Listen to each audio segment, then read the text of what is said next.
I still can't believe it. Imagine 10 months of sweat. Late nights, skipped lunches. And all because I didn't lift a glass to a toast. A toast, of all things. Sometimes I laugh when I think about it. Other times, I want to scream. How can a single clink of glass decide my destiny? It was at the office dinner. Everyone was in a good mood, even David.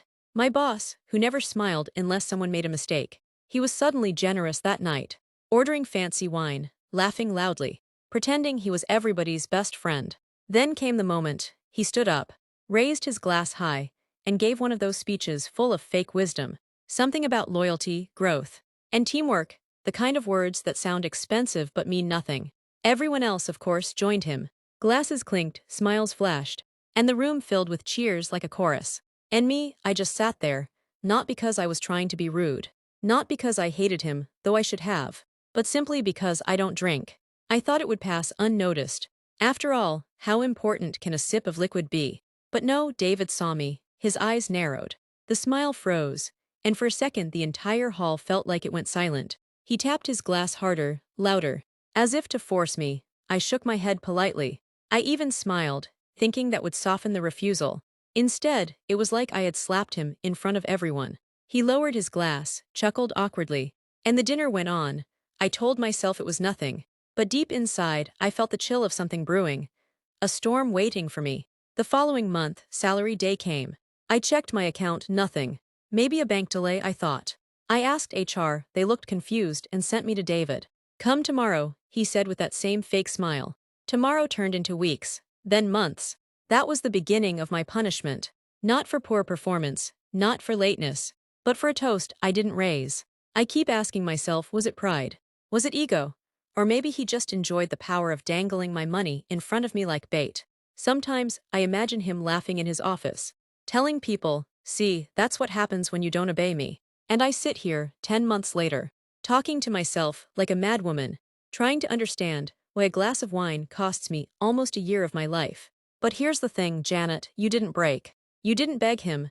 You didn't betray yourself for one clink of glass. He thought starving you of your own money would make you bow. But he doesn't know you're patient. He doesn't know that revenge, when it comes, is best served colder than the wine he offered. And oh, David, I haven't forgot. 10 months. Do you know how long that feels when your pockets are empty? 10 months of working like a donkey, smiling at customers, sending reports, attending meetings, and still nothing. 10 months of waiting for an alert that never came. At first, I was patient. Maybe the company is restructuring. I told myself, maybe it's just a temporary delay. I clung to hope the way a hungry child clings to the smell of food. But hope doesn't pay rent. Hope doesn't stop electricity men from cutting your light. Hope doesn't convince the landlord that you're not lying. Every payday was the same routine. I'd refresh my account over and over like a gambler waiting for the jackpot. Refresh, refresh, refresh, nothing. Then I'd go to HR, acting calm. They'd whisper to each other, give me that pitying look, and then send me straight to David's office. And David, oh, David would lean back in his chair, smiling like he owned the sun. Come next week, he'd say. Next week turned into next month. Next month into another. Until my patience became another joke to him. Do you know the worst part? I still worked. Yes, me, Janet the fool, working for free. Why? Because I believed in dignity. Because I thought, one day he will pay everything in full. And because somewhere in my chest, I feared being called a quitter. 10 months later, what do I have to show? Empty pockets, and a collection of imaginary pay slips in my head. The silence was the killer. No explanation. No apology, just silence. David never mentioned the dinner. Never said the word toast. He just pretended it never happened. And that's what made me feel crazy. Sometimes I asked myself, did I imagine it? Did I dream this whole punishment? Then I'd remember the way he looked at me that night, like I was a rebel soldier who needed to be starved into submission. That look was real. Meanwhile, life outside the office turned into a comedy show. I became an expert in surviving without money. Borrow and disappear became my unofficial motto. I borrowed from friends, family, even from the shopkeeper downstairs, then avoided them like mosquitoes. I stopped answering calls. If my phone rang, I'd stare at it like it was a bomb. Sometimes, I even practiced coughing before picking up, so I'd sound sick and weak. What a performance. But behind the laughter, there were nights I cried myself to sleep. Nights I asked God if I was invisible. Nights I doubted if I was strong or just stupid. Yet deep down, I knew one thing. This silence couldn't last forever. One day, David will speak. And when he does, it will be on my terms, not his. You know what hurts almost as much as not being paid? People not believing you. 10 months of unpaid work. And when I tell my story, everyone looks at me like I've gone mad. I tried to explain it to my friends first. He's holding my salary because I didn't join his toast. I said, they burst out laughing. Laughter, not even the polite kind, the bent over. Slap your thigh, tears in your eyes kind. One even said, Janet, are you writing a comedy skit? Because this is gold, I laughed too. But deep inside, I wanted to cry. I wanted to shake them and scream. I'm serious, this is my life. Family wasn't any better. My mother thought I was exaggerating. Maybe you misbehaved in another way. She suggested, my cousin whispered. Maybe you're not good at your job. Huh, if only they knew how many extra hours I've poured into that office. How many nights I've stayed awake, working on reports that David barely glanced at. But no, in their minds, no boss would be petty enough to punish someone over a glass. Apparently, I must be the problem. Even the neighbors got their piece of the story. Word spread that I hadn't been paid in months. Some shook their heads in pity. Others just looked at me with that "this girl must be lazy" expression. And the worst part, I couldn't prove it. No emails, no written memo, no record of the real reason. Just silence and my word. Do you know how heavy it feels when your truth sounds like a joke? I began to question myself. Maybe I should have just raised that glass. Maybe a little sip wouldn't have killed me. Maybe, just maybe, I was the crazy one here. But then I'd remember the fire in David's eyes that night. The way his pride cracked when I refused. No, I wasn't crazy, he was. Still, the world kept mocking me. Even the shopkeeper downstairs joined in. One day, when I asked him for yet another packet of biscuits on credit, he shook his head and said, Janet, maybe you should just go toast your boss and get your money. I laughed like it was the funniest joke on earth. But my heart sank like a stone. The worst part is, when people don't believe you, they don't support you either. Friends stopped lending me money. Family started avoiding my calls. Everyone thought I was living in some dramatic soap opera I invented. So I started keeping my pain to myself. Smiling on the outside, talking to myself on the inside. But here's what I know. The world may think I'm crazy now. But one day, one sweet day, they'll see me collect what's mine. And when I do, I won't just take the money. I'll take something extra, something that will make the whole world laugh with me, not at me. Oh, David, you've written a story nobody believes. Wait till they see how it ends. Sometimes I wonder if my life turned into a tragic comedy show, and I'm both the main actress and the audience. If anyone had followed me with a camera during those 10 months, Netflix would have begged to buy the rights. Let me start with my meals: breakfast, 2 crackers and a prayer; lunch, who eats lunch when you're broke? Dinner, the grand finale, tea without sugar, sometimes garnished with a dream of rice. I even gave names to my survival dishes. Invisible stew, air-fried chicken, ghost rice. If laughter could fill the stomach, I'd have been the most satisfied woman on earth. And transport, oh, don't even get me started. There were days I stood at the bus stop, rehearsing my best innocent face. Sorry, conductor, I left my wallet at home. Sometimes it worked. Sometimes I walked home like a fitness champion. I told myself it was exercise, but really, it was humiliation wrapped in sweat. I'd arrive at home panting, whispering, Janet, look at you, employee of the month. Walking like a villager, because of a missing toast. Debt collectors became my unofficial fan club.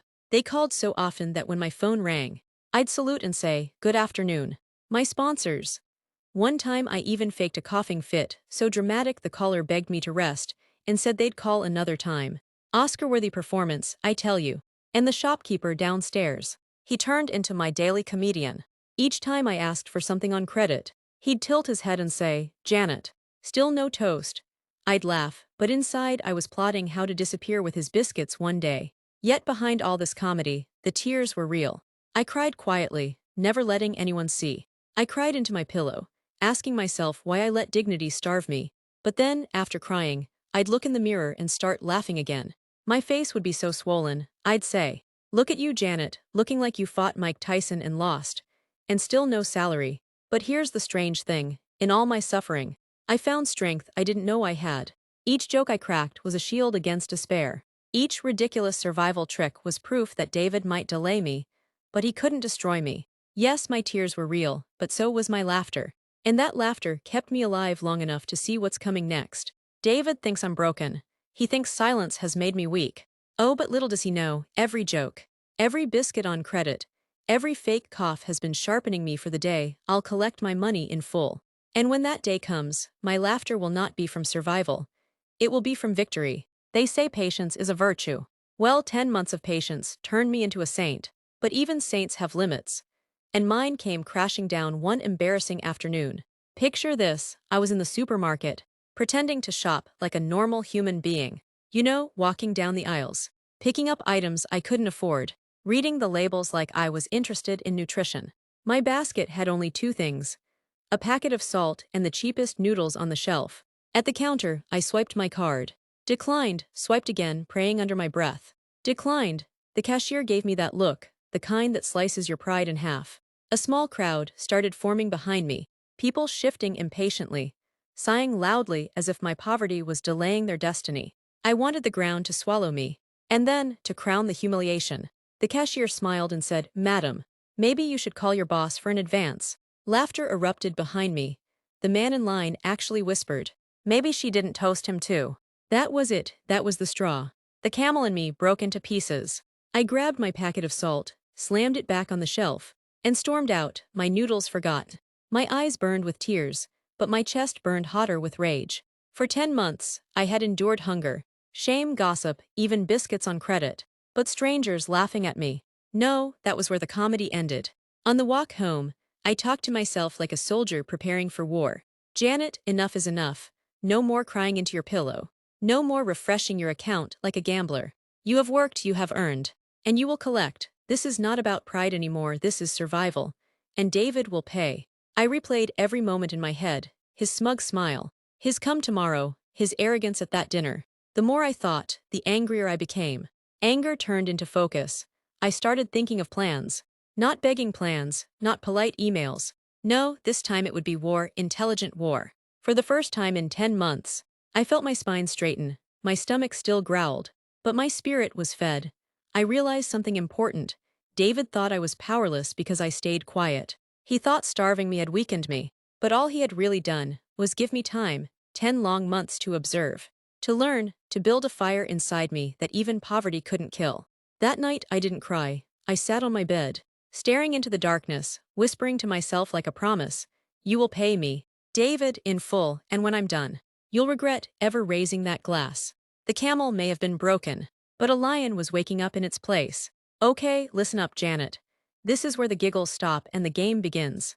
10 months of silent suffering taught me one thing: patience without purpose is just despair. So I sat down at my tiny kitchen table, propped my chin on my hand, and made a list, not of groceries, but of ways to get what's mine. I talked to myself, like a general briefing her troops. First rule, no begging. I'd lost dignity waiting. I'd refuse to lose it asking. Second rule, be smart, not loud. The loud ones get noticed and forgot. The smart ones get results. So I started small, taking inventory of what I already had. Receipts, old emails, login timestamps, copies of reports I'd written at 2 a.m. Those were my bones. I just needed flesh. Then came allies. Not dramatic movie allies with capes. Just ordinary people with ordinary grudges.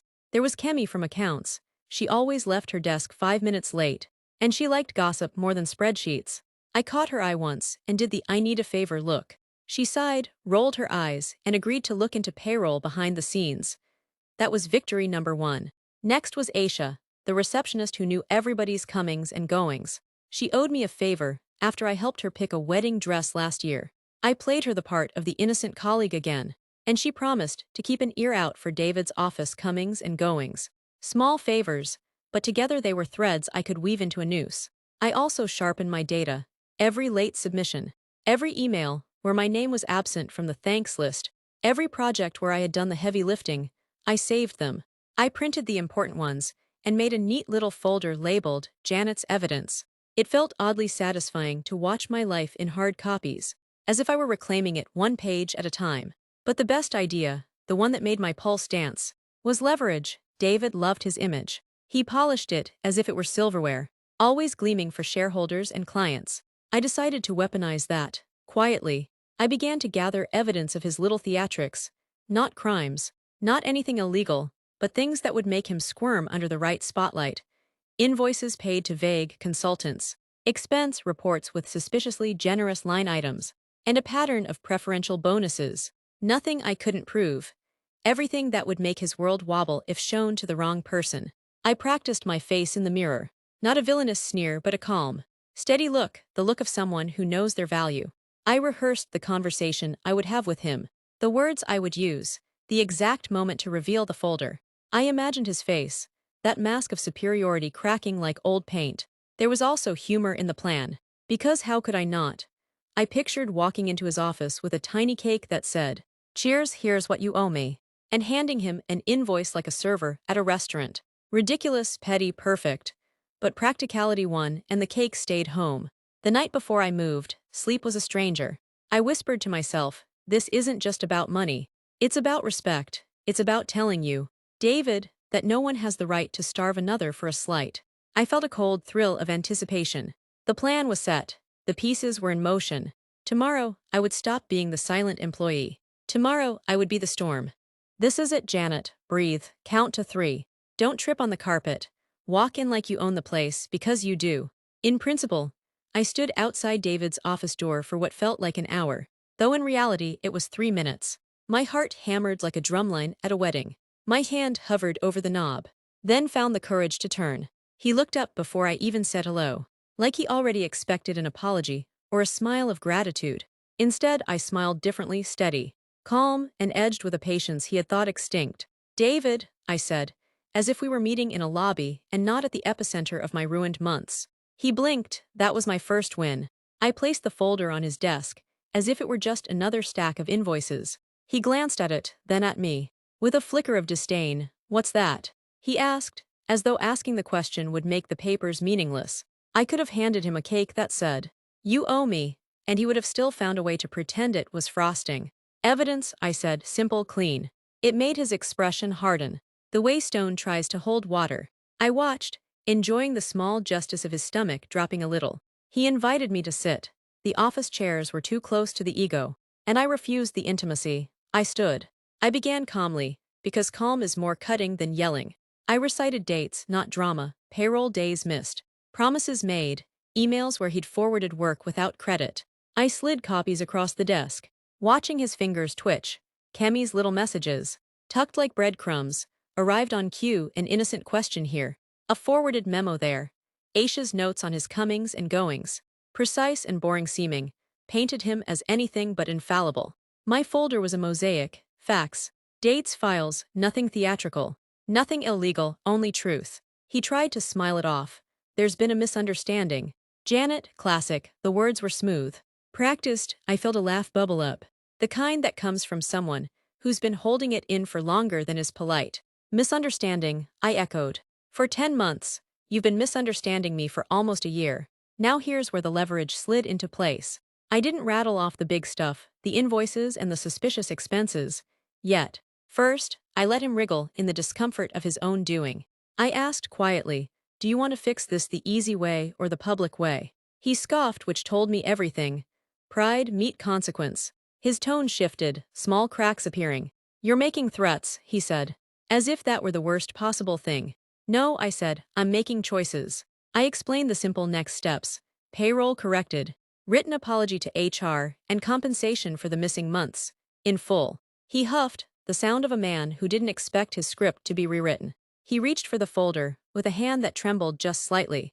The bravado was getting sticky. He started to bargain, a reflexual dance of a man used to trimming corners. I listened, then placed my hand on the papers as if to say, no edits. There was a beat, a long one, where I imagined all the ways he could respond. He could call security. He could laugh me out of the room. He could sign the forms and hand me a check with a smirk. In that pause, I saw him deflate in tiny increments. He was calculating, not an innocent man, but certainly not invincible. Finally he asked, "And if I don't?" It was a stupid question. I had rehearsed the answer in the mirror until I knew it by heart. "Then I'll go where your reputation matters more than your excuses," I said, "and I'll let people decide what kind of leader you are. No fireworks, no threats, just the faintest, cold certainty of inevitability." He looked at me for a long time, then down at the folder, then back up. There was something like fear threading his eyes. It was not yet victory. It was not yet the cash in my account. But it was a crack, and cracks let light in. I left his office that day with my head held high and a plan to stay just out of his reach, patient. Like a tide, I could feel the shift. The storm had started. This is the part where I tell myself to breathe. But who am I kidding? I've been holding my breath for 10 months. Now the air tastes like victory. After the confrontation, things moved awkwardly fast. Not lightning fast, because David still liked to pretend he had control, but like molasses sliding downhill. Inevitable and a little messy. Kemi did what she could, slipping payroll records to HR with the sort of look that said, "I told you so," while Aisha timed David's comings and goings so well she could have been his personal calendar. HR called me in like I was the star witness in their boring company drama. I went, head high, folder ready, heart doing a polite tap dance. They asked questions. I answered them with dates and copies and the calm I'd been practicing in the mirror. My voice didn't shake, well, maybe once, but I treated it like a cough. Brief. Then gone. The HR manager frowned, made some noises into the phone, and suddenly David's confident grin looked like it had been borrowed, and slightly too tight. Policies were checked, emails were found, payments that had slipped were traced. All the little favors he'd used to polish his image were suddenly more transparent than the office fish tank. When they brought David into the meeting, he tried the same old charm. It worked on Monday morning. It didn't work in a room where paper had weight. He talked about miscommunications, which sounded like blame me please in polite corporate. I watched him flail in the way someone does when they realize the stage is sinking. They were murmurs. They were uncomfortable pauses. There was a moment, my chest filled so full with relief I could have sung. They offered me two choices. A discreet resolution that would pay me what I was owed with minimal fuss, or a public resolution that would correct the record, include an apology, and address the broader issues in the payroll system. My hand hovered like a coin over a vending machine. My brain did the polite calculation. Money versus message. Then I thought of the supermarket cashier. The giggles, the biscuits on credit, and I chose both. Yes, both. I'm practical like that. The company transferred my full 10 months' salary into my account that afternoon. I watched the numbers settle like a miracle. And if anyone saw me grin into my phone screen, so be it. But the real icing arrived with the formal, company-wide email the next day. An apology, not just to me but to the staff, and a pledge to review leadership conduct. HR included a note acknowledging how power can be misused, polite corporate phrasing for "don't be a monster." David had to write a public apology. It was clumsy and defensive and, frankly, very human. He signed a check for the missing months, and he signed a box marked apology, where his handwriting looked oddly small. And the gift, oh the gift, it wasn't a trinket or a smug postcard. It was a charmingly practical and pointed bouquet on my desk the morning after, a hamper with a note that read, "For clarity and closure, from those who noticed." Alongside it was a voucher, a small paid retreat the company offered as wellness support, addressed to me. Not by mistake, it felt like sugar on salt. A reminder that people saw me. Kemi winked. Aisha did a little victory dance at reception. The shopkeeper downstairs stopped me on my way home and said, "You toasted him back with your feet." I laughed until I cried. David's face in the weeks that followed was the final garnish on my revenge. He tried to keep his dignity. Dignity has less traction when the world knows you withheld a salary over a sip. People stopped dropping by his office for friendly chats. Invitations to client dinners thinned. His polished image got a few scratches. The universe doesn't always balance the scales neatly, but sometimes it gives you small, satisfying dents. I checked my account again, because old habits die hard, and this time the numbers stayed.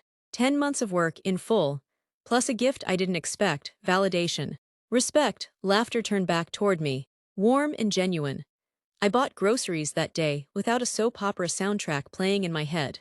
I bought myself a tiny cake, because yes, I deserved the cake, and I ate it slowly, savoring each bite like a final line in a very long chapter. I still talk to myself about it sometimes, because I like to remind the woman who waited why she waited. You chose dignity, I tell myself. You chose strategy, then I grin. Because revenge didn't have to be cruel to be complete. It only had to be true. And David, he'll remember the girl who refused his toast. But I won't waste my breath on his memory. I have my money, my gift, and a new pocket of joy that jingles when I walk by the staff room. Life goes on. I go on, richer and lighter and laughing, quietly at first. Then louder, like a toast raised not to him but to me.